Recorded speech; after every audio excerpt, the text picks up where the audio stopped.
नया साल मुबारक मुबारक पूरा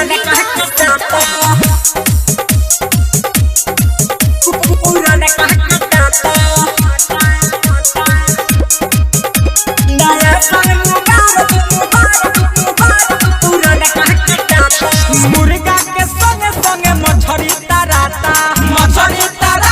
हो मछली तराता मुर्गा के संगे संगे मछली तराता हो मछली तराता ससुरा में माल हमर सनतिया आता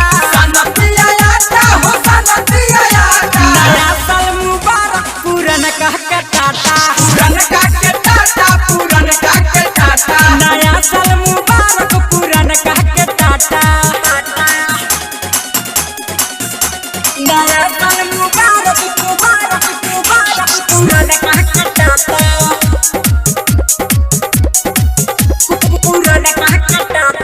गेंदा के फूल जस खिलत रह रानी जिंदगी में तहरा ना आवे परेशानी नया साल मुबारक गेंदा के फूल जस खिलत रह रानी जिंदगी में तहरा ना आवे परेशानी बियाह के बाद जानी तुरी हाथ नाता नया साल मुबारक पूरन कह के टाटा नया साल मुबारक पूरन कह के टाटा विंध्यवासिनी रिकॉर्डिंग स्टूडियो दिल्ली।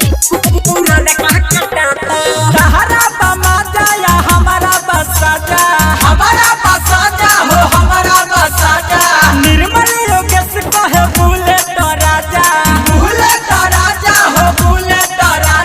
नया साल मुबारक पूरन कह के सहारा बमा जाया हमारा बसाजा निर्मल योगेश कहे बुलेट राजा कबो ई दिलवा से दुआ दियाता नया साल मुबारक पूरन कह के टाटा मुर्गा के संगे संगे मछली तराता